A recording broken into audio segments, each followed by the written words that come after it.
Estamos en la tercera parte del manejo del hormigón, que es un tema esencialmente descriptivo, pero de cosas prácticas. Y vamos a ver ahora la colocación en el molde y la consolidación del hormigón, que son las siguientes etapas.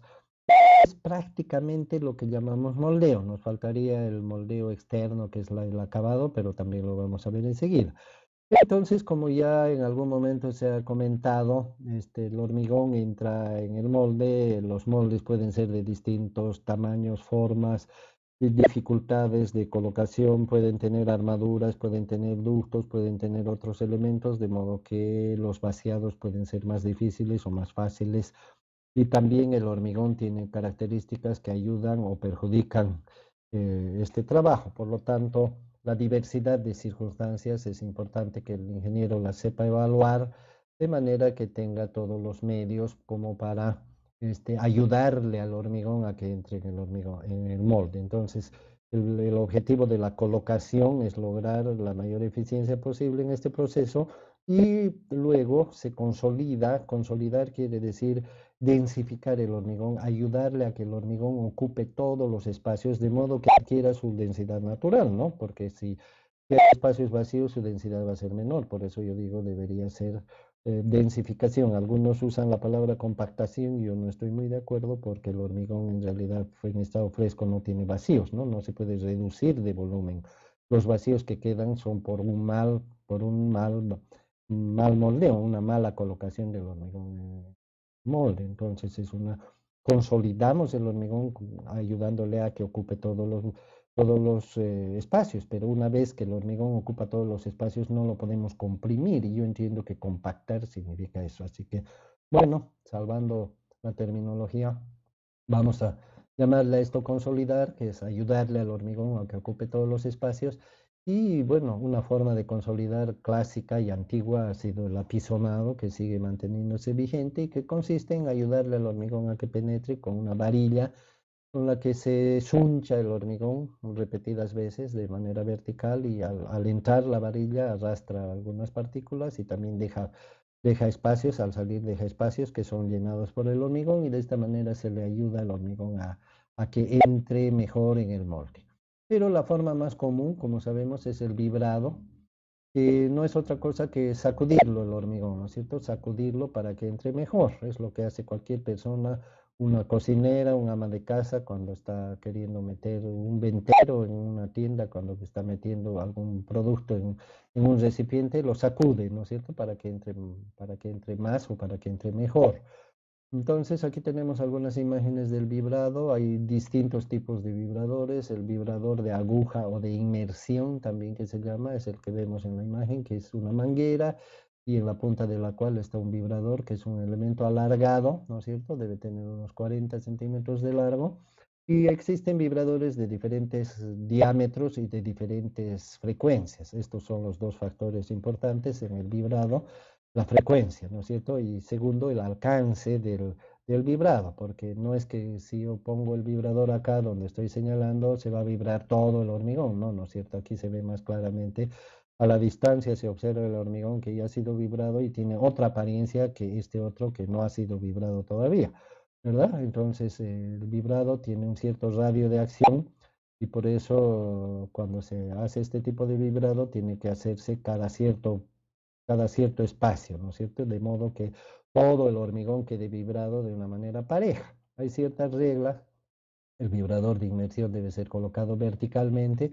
Es una cosa que no se ve muy frecuentemente, seguramente por falta de instrucción a los operadores y los ingenieros secundarizan o subestiman mucho esta operación del vibrado, siendo tan importante y le asignan el trabajo a cualquier persona y ni siquiera le indican cómo, en algunos casos probablemente ni lo saben o lo recuerdan. Entonces, el vibrador tiene que entrar hasta cierto lugar, no debe tocar el fondo del molde, como tiene un cierto límite de penetración en espesor, entonces cuando el espesor del hormigón es muy grande, tiene que vaciarse el hormigón en varias capas, de manera que la primera capa sea bien vibrada, la segunda y sin vibrar, sin revibrar la que ya se vibró, etcétera. Hay ciertas reglas en cuanto a la profundidad y también en cuanto al área, ¿verdad? Como cada vibrador, según su frecuencia y según su diámetro, tiene un radio de acción, entonces se supone que fuera de ese radio de acción tiene que haber otra vibración y por lo tanto hay varios puntos de vibración y le podemos llamar así. Y eso tiene que estar bien programado, no es cuestión de vibrar bien, un lugar bien entre comillas y mal otro lugar. A algunas personas se les pregunta, Juancito, ¿vibraste bien el hormigón? Sí, ingeniero, ¿cómo lo he? He vibrado harto, ¿no? Tampoco se tiene que vibrar harto, ya se sabe eso, porque un exceso en la vibración genera segregación del hormigón, ¿verdad? Porque hace que las partículas más pesadas, que en este caso los agregados gruesos particularmente, bajen al fondo por gravedad, porque estamos sacudiendo, entonces eso le ayuda a bajar. Y como dos cuerpos no pueden ocupar el mismo espacio al mismo tiempo, entonces los cuerpos más livianos, los ingredientes más livianos como el agua y el aire salen afuera y al salir el agua y entrar los sólidos hay una segregación, ¿no? Ya el hormigón ya no es homogéneo como se suponía. Hay otros métodos de vibración, como por ejemplo aquí vemos un vibrador externo.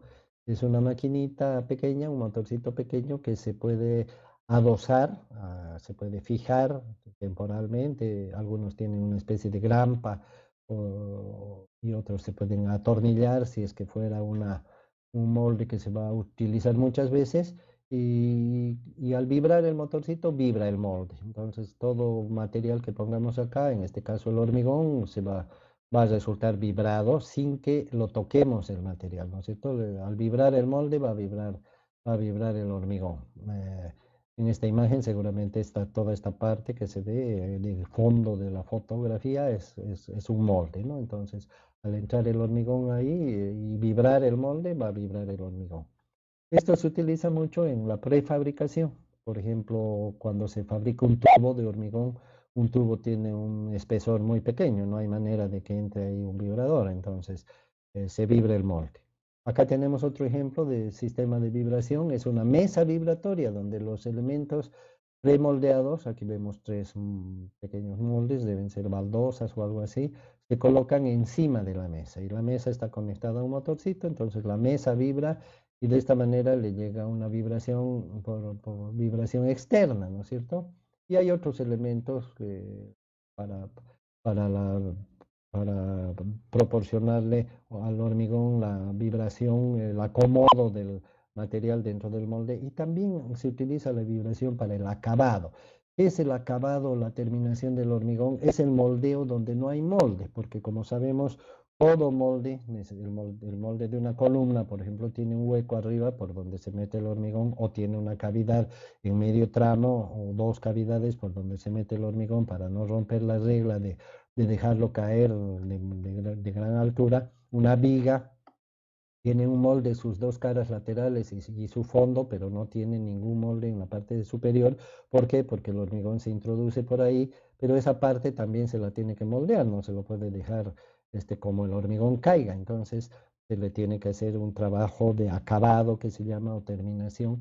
Y más notable todavía es el caso de las losas, ¿no es cierto? Porque las losas tienen un molde debajo, una plataforma donde se descarga el hormigón para que no se caiga tiene algunas piezas laterales para que el hormigón no se salga, no se rebalse, pero toda la parte superior de la losa queda expuesta y no queremos que quede como cuando se lo descarga el hormigón, que se va a descargar de una forma irregular, queremos que quede lisa o por lo menos horizontal o emparejada. Entonces a estas acciones que pueden ser manuales o mecánicas, de la terminación del moldeo donde no hay molde se le suele llamar acabado o terminación. Aquí vemos distintas maneras, por ejemplo, esta manera de alisar el hormigón. Fíjense, si no lo alisáramos, ¿cómo quedaría? ¿No es cierto? Entonces, utilizando una regla, el obrero va estirando el hormigón, distribuyendo el hormigón y emparejando la superficie. A eso se le llama, como es una regla, en nuestro medio le llaman regleado. Acá tenemos una herramienta de madera, como podemos ver, que es una tablita de madera con su agarrador y que en nuestro medio se le llama frotacho, en otras partes le llaman frotasa, Entonces el trabajador va pasando el frotacho por encima del hormigón y esta es una forma de darle un alisado, ¿no es cierto? Para que no quede desigual. Tiene que pasarle muchas veces el frotachado o frotasado. También se puede hacer un acabado más fino, ¿verdad? Como la madera es relativamente áspera. Entonces, usando una plancha metálica se puede notar acá la superficie más lisa, ¿no es cierto? En comparación con esta otra. Entonces, a esto se le llama plancha en nuestro medio y cuando se hace un acabado más fino se le llama planchado.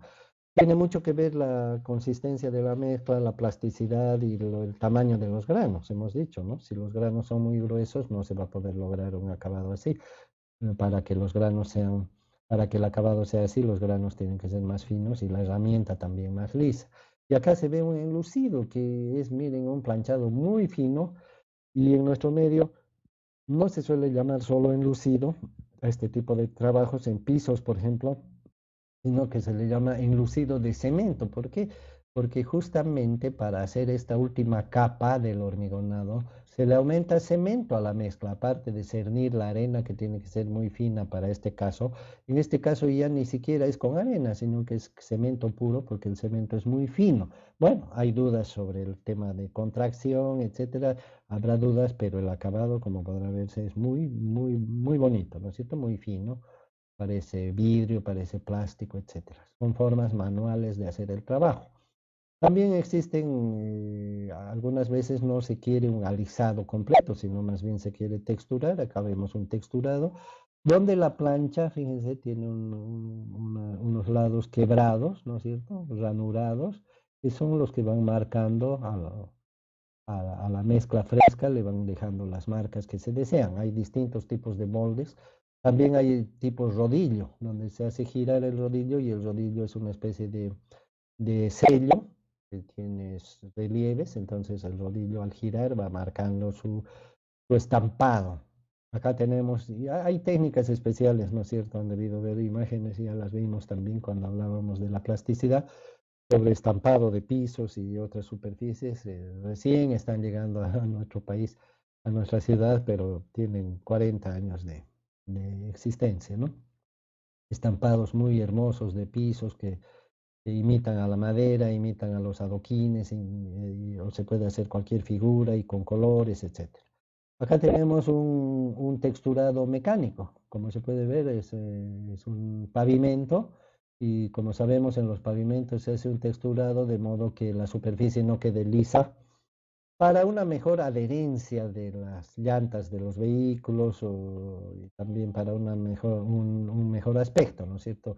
Depende cómo se hace. Acá podemos ver que la máquina que es móvil y que va avanzando tiene adosado un aparato que al avanzar la máquina va dejando marcas acá en el pavimento. Acá más adelante creo tenemos una imagen donde se ve un poco la textura más claramente donde no es mecánico el asunto, pero se utiliza una herramienta, tampoco es manual directamente, sino es a cierta distancia, generalmente usado también en pavimentos. Aquí se ve, por ejemplo, cómo se va alisando la superficie con una especie de regla, una especie de frotacho más grande y distante, ¿no es cierto? Y para mantener el ángulo acá normalmente tiene una especie de bisagra, de manera que el ángulo entre el mango este alargado y la plancha esta otra se va acomodando a la superficie del pavimento. Acá vemos lo mismo, un texturado manual, ¿no? Con una especie de rastrillo. En nuestro medio hacen con escobillones, no sé si han visto, se pone una regla y se ponen unos escobillones, ¿no es cierto? Que son unas escobas grandes, ¿no es cierto? De esas de plástico y vas rayando. Claro, no queda así tan parejito y tampoco lo hacen tan bien. Algunas veces no ponen ni regla, ¿no? Porque aquí somos facilistas, pero acá se ve que queda bastante bien, ¿no? Trabajo bastante fino. Todas estas cosas que estamos viendo son trabajos de acabado, que se llama, o terminación. Hace rato hablábamos de la vibración, que se aplica también para el acabado, yo decía, además del acomodo del hormigón. Acá vemos, por ejemplo, que encima del pavimento y a la superficie ya está relativamente alisada. Se utilizan unos rodillos que tienen vibración Manualmente, fíjense, los hacen mover los rodillos por encima del pavimento. Y estos rodillos, al girar, como tienen una vibración, van dejando un acabado bastante bueno, como se puede ver. Acá tenemos una regla vibratoria, fíjense, es una regla que está adosada a un vibrador y tiene un operador manual, ¿no es cierto? Él está pisando, fíjense el hormigón, en qué estado está, ni siquiera está allanado todavía o aplanado. Y simplemente al pasar la regla, fíjense cómo cambia el aspecto del hormigón, ¿no? El acabado, como la eficiencia que se tiene. Obviamente en este lado ya está hecho y la regla se tiene que apoyar en dos puntos, en dos líneas, mejor dicho, que sean una guía para la regla, ¿no? Porque si no, no se podría mantener un determinado plano. Entonces, esta regla se está apoyando al un lado y se está apoyando al otro, lo mismo que la regla manual que vimos hace rato y lo que hacen los albañiles, ¿no es cierto? Primero ponen una guía a cada lado, una guía a un lado, otra guía a otro lado, de acuerdo al tamaño de la regla, para que esta regla apoye en esas guías y obviamente esas guías ya están niveladas. Entonces, al apoyar la regla en eso, determina un plano entre ambos y al recorrer la regla se va marcando ese plano. Acá tenemos otras técnicas, fíjense, otras técnicas de acabado. Es una hélice que va girando, le llaman helicóptero a este aparatito, por su parecido con las hélices del helicóptero, pero invertidas. Entonces va girando esto y va alisando, es un acabado perfecto. Fíjense, cuando se hacen las losas de construcciones alivianadas, prefabricadas, que se utilizan mucho en Estados Unidos, Canadá y algunas otras partes, el piso es de cemento, porque primero se vacía una losa y encima de esta losa se construye, se hace la construcción liviana, entonces no hay zapatas, no hay otro tipo de fundación, es simplemente la losa y es una losa delgada de unos 12 centímetros de espesor, hasta 15, digamos. En esta losa asientan las paredes, el techo, etcétera, directamente, y esta misma losa sirve de piso. Entonces tiene que ser un buen acabado y fíjense la perfección con la que deja esta maquinita. Y aquí tenemos la misma máquina, pero autopropulsada, o sea, un motohelicóptero, digamos, donde tiene su propio motor para moverse y un operador que cómodamente sentado con las palanquitas ahí, seguramente lo lleva y lo trae donde él quiere, no solamente en dirección, sino probablemente en la velocidad también de giro de las aspas o las hélices que tiene. Entonces, hay otros elementos que no necesitan gran acabado, por ejemplo, las columnas, ¿no es cierto? Las columnas, normalmente encima de una columna va a ir otro fragmento de columna, o va a ir una viga, o es una losa de techo, donde ya la columna no va más arriba. Por lo tanto, la terminación de las columnas normalmente no presenta mayor problema, ¿no es cierto? Se la deja la columna como está y más bien lo que se hace es el acabado de la losa o se coloca la siguiente columna o la viga que va encima. El acabado de las vigas tampoco presenta mayor problema, ¿verdad? Porque el acabado de las vigas es la capa de arriba y generalmente es coincidente su nivel con el nivel de los moldes laterales, por lo tanto cualquier instrumento, cualquier regla o pedazo de madera o de metal que sea plano o que sea recto y que se apoye entre ambos costados de la viga, nos permite alisar la superficie de la viga y por lo general encima de la viga también va a ir algo, así que muy rara vez necesitamos una superficie perfecta y perfectamente lisa, ¿no es cierto? Generalmente es un acabado que es suficiente con que sea plano. Y así hay algunos otros elementos, hemos visto ejemplos cuando hablábamos de la plasticidad de acabados muy especiales, muy particulares, que, bueno, requerirán mayor esfuerzo. Con esto entonces acabamos la descripción del manejo del hormigón en obra hasta este estado. Posteriormente vienen las etapas de curado, protección del hormigón, entrada en servicio y en las etapas de servicio viene la reparación y el mantenimiento del hormigón, o sea que es un proceso bastante largo, pero en cuanto a la colocación, al uso del hormigón fresco, el manejo del hormigón fresco, desde el tratamiento de los ingredientes hasta la operación de acabado. Una vez que está acabado el hormigón, nos vamos a nuestra casa porque se acabó el moldeo y empieza la segunda cuadrilla, supongamos que fuera por cuadrillas, el trabajo, entra el equipo de curado y de desencofrado y de todo lo que viene después. Pero hasta aquí es el trabajo de los moldeadores y del trabajo del hormigón fresco.